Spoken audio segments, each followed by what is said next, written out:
할렐루야. 함께하면 행복한 대산교회 주일 오후 예배 오신 여러분들을 진심으로 환영합니다. 우리가 살아가는 시간의 영역과 사회의 영역은 커다란 변화를 경험하며 살아갑니다. 이렇게 급변하는 시대적 변화를 우리는 포스트 모던 사회라 표현하기도 합니다. 포스트 모던의 특징은 상대주의입니다. 우리가 어렸을 때 자랐을 때 보면 어떠한 절대적 진리와 사회적 모범, 또 도덕적인 진리를 따르며 그 모범을 추구하며 살아갔던 모습을 기억하게 됩니다. 우리가 아버지의 말씀은 정말 진리 마냥 무조건 순종했던 시절이 있습니다. 그런데 여러분들의 자녀를 키우실 때는 그러한 모습이 있었습니까? 아이들이 먼저 나오는 대답은 왜 그렇게 해야 되는데요? 라고 물어보는 것이 경험입니다. 우리는 실질적으로 변하는 사회를 직감하며 살아갑니다. 종교에 있어도 이 같은 원리가 작용됩니다. 진리가 아니라는 것을 합리적인 근거를 가지고 이야기하고 옳고 그름을 가르는 것이 아니라 이 포스트 모더니스트들은 기독교가 구원을 주는 유일한 진리가 아니고 단지 하나의 종교일 뿐이라고 주장합니다. 우리는 이러한 포스트 모던을 위험을 인지하고 있으며 그것을 경계하고 있습니다. 그렇지만 우리가 쉽게 넘을 수 없는 벽이 있다면 세상은 무엇이 옳고 그른지 판단하는 것이 안 된다는 것입니다. 세상은 모든 것을 수용하고 모든 것이 옳다라고 생각하는 다원주의적 세계관으로 살아가는데 유독 크리스찬들만이 자신들만이 진리라고 생각하며 살아가는 우리의 행동은 홀로 튀는 행동으로 비춰질 수 있을 것입니다. 더불어 스마트폰이 발달하면서 현대인들은 누군가를 굳이 만나지 않아도 똑똑한 휴대폰을 장난감 삼아, 즉 스마트폰과 시간을 보내는 것에 더욱 만족감을 느끼며 살고 있기 때문입니다. 실제 다수의 현대인들은 스마트폰 속의 SNS를 통해 자신의 근황을 알림으로써 타인에게 존재감을 드러내는데 익숙해져 있습니다. 인터넷 방송으로 사람들과 간접적으로 교류하는 것을 직업으로 삼는 사람들이 기하급수적으로 느는 추세라고 합니다. 제가 이 학생부를 담당하고 있지 않습니까? 우리 아이들은 대화하는 방법이 전혀 다른 것 같다라는 생각이 듭니다. 이 아이들이 정말 예를 들어서 제가 어제 홈플러스를 갔다 왔다고 가정을 하면 우리가 일반적으로 대화를 했을 때 누군가와 대화를 하면 나 어저께 홈플러스 갔다 왔어. 그거 가니까 옷이 좋더라라고 얘기하지 않습니까? 그런데 요즘 아이들은 예은이와 하영이가 대화하는 내용을 또 들어보면 바로 직설화법으로 얘기하지 않습니다. 어떻게 얘기하냐면 내 스토리 봤나? 언니 스토리 보니까 홈플러스 갔던데?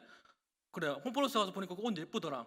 그래, 그 옷 예쁘더라. 항상 말을 아이와 저가 직설화법으로 얘기하는 것이 아니라 항상 SNS에 한번 거쳐서 이렇게 대화하는 모습들을 봅니다. 제가 아무리 학생부를 담당하는 사람인데 아무리 이해하려고 노력을 해도 이런 모습을 보면 정말 이해가 되지 않는 모습을 바라보게 됩니다. 굳이 직설화법을 이야기해도 되는데 굳이 대화를 할 때 SNS를 한번 거쳤다가 이야기합니다. 마지막에는 좋아요 한번 눌러줘. 이렇게 얘기하더라고요. 이러한 문제는 코로나 이후에 교회 내에서도 일어나는 문제이기도 합니다. 우리가 살펴본 본문 앞의 구절을 조금 살펴보니 육체의 고난과 육체의 정욕을 서로 대조시키고 있습니다. 육체의 고난을 받으신 그리스도를 따라 음란과 방탕함과 술 취함과 정욕을 멀리할 것을 말씀하고 있습니다. 오늘 본문은 고난 중에 우리가 육체의 정욕과 모든 세상적인 장애물로부터 떠나 자유하며 그들이 온 마음을 다하여 그리스도의 나라를 사모할 수 있는 비결을 설명하고 있습니다. 자신들에게 다가온 고난을 핑계 삼아 자신의 정욕대로 살 수 있음을 시사하는 대목이기도 합니다. 그러나 그리스도가 고난 중에도 정욕대로 행하지 않으시고 고난을 당하신 것을 본받아 우리에게 다가오는 고난을 핑계대지 않고 고난 중에도 하늘의 소망을 품고 고난을 이겨낼 것을 권면하는 내용이 오늘 본문의 말씀입니다. 사실 로마라는 나라는요, 종교의 다양성을 인정하면서도 유독 기독교에 대해서는 적대감을 품은 나라였습니다. 우리는 코로나로 인하여 유독 교회에 대하여 적대감을 품은 것만 같은 상황에서 오늘 베드로전서 4장의 말씀을 통해 적대감을 품은 세상 앞에서 우리가 믿음에 경건한 사람으로서 이겨낼 수 있는 비결을 오늘 본문을 통해 함께 살펴보도록 하겠습니다. 우리 함께 따라해 보겠습니다. 깨어서 기도해야 합니다. 첫째는 깨어서 기도해야 합니다. 우리 7절 말씀을 같이 한번 읽어볼까요? 7절입니다. 시작.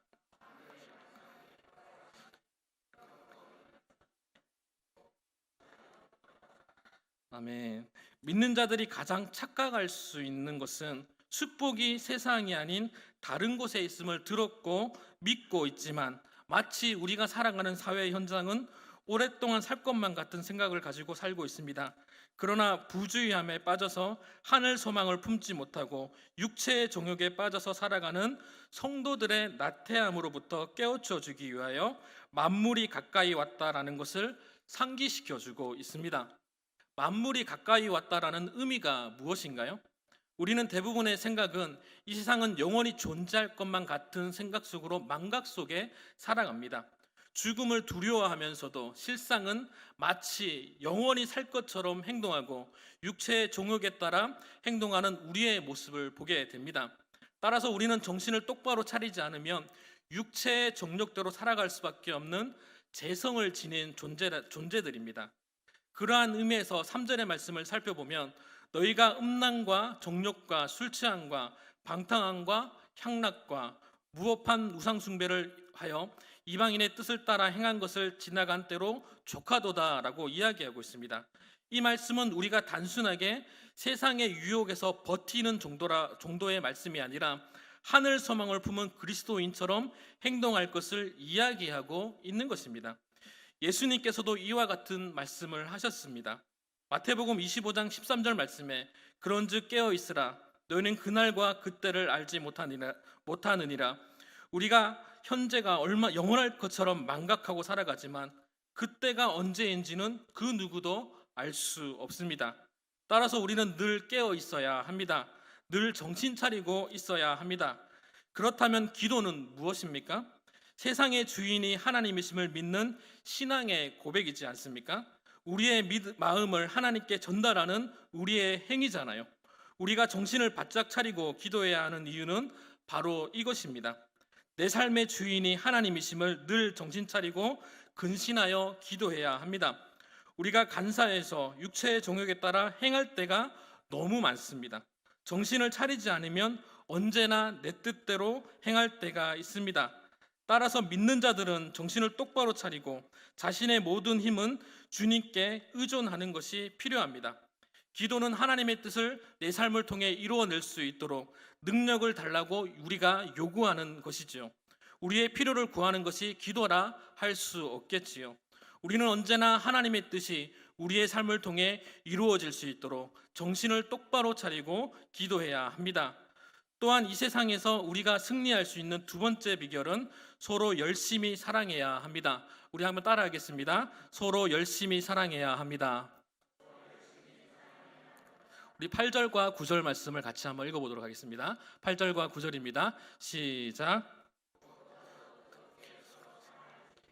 사랑하라 돕느니라 서로 대답하여 원망하고 아멘.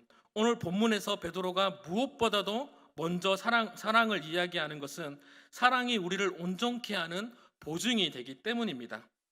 여기서 뜨겁게라는 말은 원어적으로 표현하면 열정적으로 하다와 지구성을 가지고 하다라는 의미를 가지고 있습니다. 최선을 다해서 지속적으로 사랑할 것을 요구하고 있는 것입니다. 이 말은 미움은 다툼을 일으켜도 사랑은 모든 허물을 가리느니라 라는 잠언 10장 12절의 말씀을 인용한 말씀입니다. 시기하고 미워하는 사람은 다른 사람의 약점을 잡으려고 합니다. 그러나 사랑하는 사람은 사람의 죄를 발견하려고 하지도 않고 그 죄를 용서하고 잊어버리려 합니다. 제가 사실은 교회 처음 와서 은성이를 보니까 은성이가 계속 아침부터 저녁까지 문자를 오니까 좀 마음이 조금 힘들었어요. 왜냐하면 제가 답장을 계속 해줘야 되나 말아야 되나, 답장을 안 해주면 애가 삐지면 어떡하지, 나한테 막 엄마한테 이러면 어떡하지, 이런 고민들이 너무 많이 있었어요. 그래서 너무 스트레스 받았는데, 근데 제가 어느 1년이 지나고 2년이 딱 지나고 나니까 은성이를 사랑하는 마음이 생기더라고요. 아, 이 친구가 이렇게 하는 행동이 있었구나. 사랑하니까 전에는 스트레스 받았던 것이 이제 문자가 안 오면 무슨 일 있나 라는 생각이 듭니다. 제가 제가 이게 뭐 가스라이팅을 한 건지 모르겠는데 여튼간에 은성이 너무 좋은 모습을 보게 되는 거예요. 어쩌면 제가 바라봤을 때 은성이의 단점으로 보이는 것들이 어쩌면 부모님이 봤을 때는 그것이 장점으로 보고 너무나 사랑할 수 있다라는 것입니다. 제가 이야기하고자 하는 것은 우리가 사랑할 때는 그 사람의 어떤 다른 사람이 보기에는 허물처럼 느껴질지라도 사랑하는 사람에게는 그게 정말 덮을 수 있다라는 것을 이야기합니다. 사람의 방언과 천사의 말을 할지라도 사랑이 없으면 소리나는 구리와 울리는 꽹과리가 되고, 예언하는 능력이 있어 모든 비밀과 모든 지식을 알고 또는 산을 옮길 만한 믿음이 있을지라도 사랑이 없으면 내게 아무 유익이 없다라는 바울의 고백처럼 우리에게는 사랑이 필요합니다. 우리 가운데 허물을 가지고 있지 않은 사람이 누가 있겠습니까? 따라서 모든 사람은 용서를 받아야 할 필요가 있으며 또 용서받기를 원하지 않는 사람도 하나도 없을 것입니다. 이것은 사랑이 우리 가운데 있을 때 우리에게 가져두는 현저한 축복입니다. 바울은 이 사랑을 구체적으로 실천하는 방법을 구제할 것을 이야기하고 있는 것입니다. 우리의 관념에서 로마는 철저하게 세금을 착취하는 힘으로 지배하는 나라였습니다. 그러나 사랑을 이야기하면서 구체적으로 실천하는 구제는 남을 대접하기에 힘쓰는 것입니다. 이것은 단순하게 그들의 방법을 달리하여 살라고 하는 것이 아니라 하늘 소망을 품은 자답게 살라고 하는 말씀입니다. 하나님을 모르는 자들이 만물이 영원할 것처럼 착취하며 살아갈지라도 하늘 소망을 품은 우리들은 마지막이 가까운 줄 알고 정신을 차리고 근신하여 기도하며 서로 사랑하기를 힘쓰라고 이야기하고 있는 것입니다. 이것은 우리에게 세상과 구분되라고 하시는 말씀이 아닙니다. 사도 바울은 로마서 12장 2절에서 너희는 이 세대를 본받지 말고 오직 마음을 새롭게 함으로 변화를 받아 하나님의 선하시고 기뻐하시고 온전하신 뜻이 무엇인지 분별하도록 하라라고 말씀하신 것처럼 하늘 소망을 품고 살아가는 우리들은 세상과 구분되는 것이 아니라 세상과 분별하며 살아가야 합니다. 하나님께서 기뻐하시고 온전하신 뜻이 무엇인지 분별하며 살아가는 저와 여러분이 될 수 있기를 주님의 이름으로 축복합니다. 마지막으로 우리가 이 시대를 이겨낼 수 있는 비결은 은사에 따라 지속해서 봉사하는 것입니다. 한번 따라하겠습니다. 은사에 따라 지속해서 봉사합시다. 그렇다면 이 세상이 우리를 정말 적대시하고 있는 것일까요? 전 세계 자본주의 사회에서 가장 많이 분포된 종교는 기독교입니다. 자본주의를 만든 1등 공신이라고 할 수도 있는 것이 교회라고 할 수 있을 것입니다. 왜냐하면 권력을 쥔 곳에서 복음이 선포되면 세상에는 평화가 옵니다.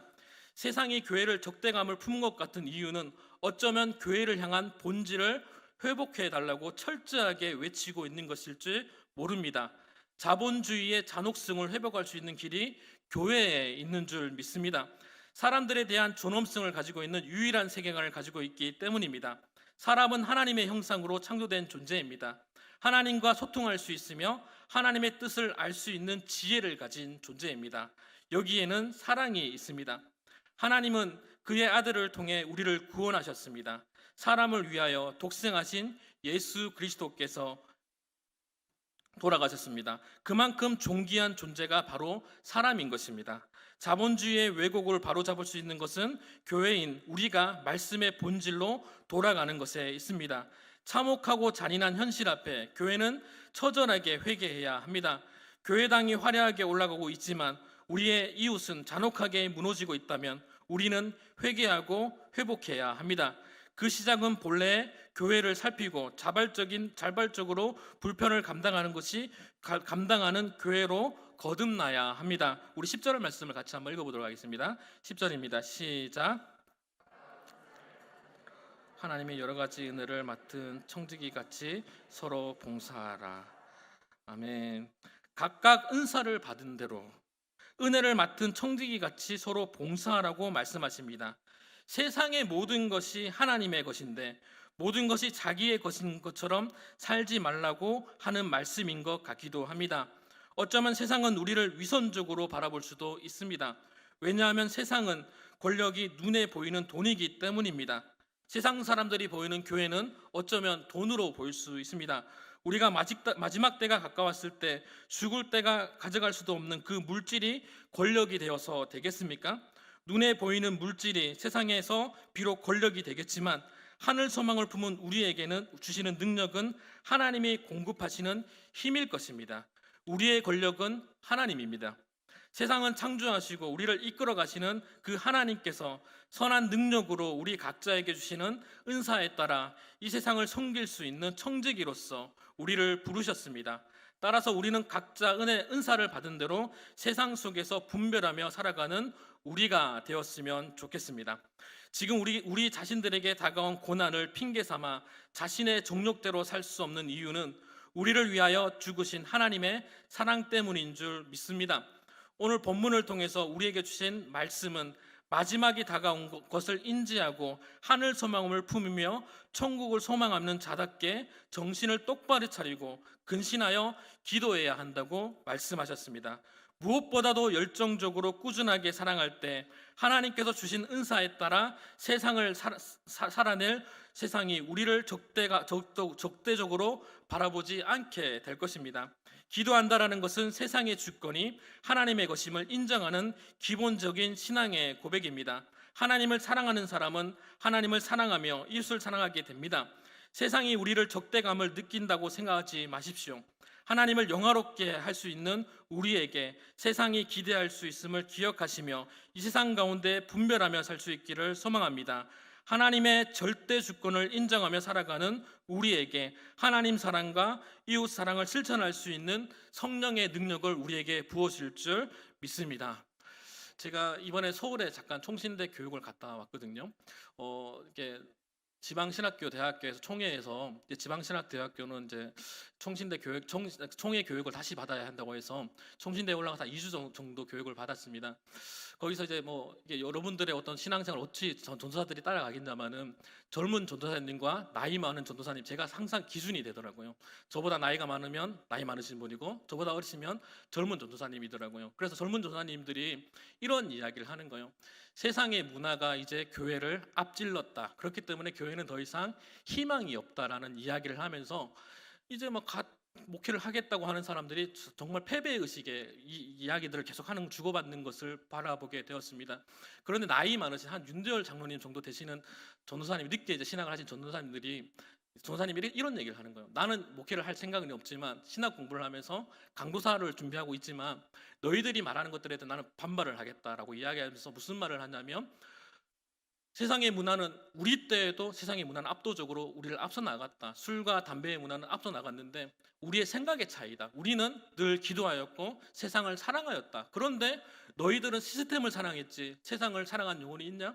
너희들이 기도한 적이 있냐? 새벽에 열정을 가진 사람들이 이 요즘에 젊은 사역자들 가운데 누가 있느냐라고 이야기하면서 세상은 변했을지라도 교회도 변했다라는 거 이야기하면서 우리가 변하지 않고 우리도 기도해야 되고 우리도 사랑할 수 있어야 된다는 이야기를 하는 모습을 보게 되었습니다. 정말 맞는 말인 것 같습니다. 세상은 여전히 변해가고 있습니다. 어쩌면 많은 세상들이 우리가 교회 주변을 바로 많이 변했다라고 생각할 수 있을 것 같아요. 그렇다면 우리를 한번 돌아봤으면 좋겠어요. 그렇다면 우리는 변하지 않았다라고 분명하게 이야기할 수 있겠습니까? 우리가 90년대 교회가 한창 부흥할 때 우리의 모습과 지금의 모습이 정말 달라지지 않았습니까? 정말 달라진 게 있다면 세상도 변했지만 우리 역시 변했다는 것을 인지하면서 다시 한번 하나님의 말씀 앞에 기도하며 이웃을 사랑할 수 있는 저와 여러분이 되었으면 좋겠습니다. 제가 서울에서 내려오는 길에 사진 한번 보여주시겠어요? 사진을 보는데 저게 중부 휴게소에 있었습니다. 저기 무엇이냐면 반려견 휴식 공간인데요.